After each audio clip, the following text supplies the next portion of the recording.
ভাই আমাদের এই ভিডিওর মাধ্যমে বা দর্শকরা যে ধরনের ভিডিও আপনারা দেখেন, আপনি যদি আমাদের এখানে আসেন ইনশাল্লাহ তার থেকে ভালো কিছু অবশ্যই আপনি দেখতে পাবেন। কারণ আসলে যারা আসলে নতুনভাবে লেয়ার মুরগি খামার করতে ইচ্ছুক বা নতুন উদ্যোক্তা যারা, তাদের কিন্তু আমরা আসতে বলি।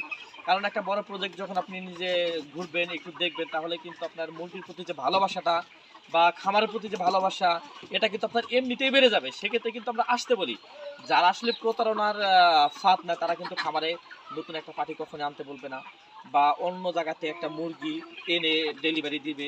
এরকম কিন্তু অনেক প্রতারকের অভাব নাই, অন্তত অনলাইন প্ল্যাটফর্মে। আমরা আসলে বলি, আপনি যেখান থেকে মুরগি সংগ্রহ করবেন না কেন, অবশ্যই ওইখানে যাবেন। যাওয়ার পর ওনার ডিমের মুরগি দেখবেন, ওনার ফিড দেখবেন, ভ্যাকসিনেশন দেখবেন, কোন কোম্পানির বাচ্চা এটা দেখবেন, ওনার ফার্মে আদৌ ডিমের মুরগি আছে কিনা, উনি একজন খামারি কিনা না একজন দালাল। এই ব্যবসা কিন্তু অনেক দালাল আছে, কারণ অনেক কিন্তু ইউটিউবার আছে যারা আমাদের ফার্ম থেকে এসে মুরগি কিনে নিয়ে যায়। কীরকম করে, চ্যানেল আছে, খামার নাই, আমাদের ফার্মে আসে ভিডিও করে এইটা চ্যানেলে পোস্ট করে, পোস্ট করার পরে ওনার কাছে আসে, অর্ডার আসে।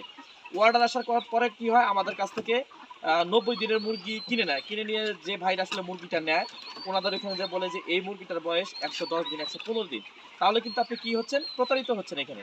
তো অবশ্যই আমি বলবো, আপনি যে প্রতিষ্ঠান থেকে মুরগি কিনেন না কেন, আমি বলতেছি না আপনি আমার এখান থেকে এসে মুরগি কিনেন, আপনি যে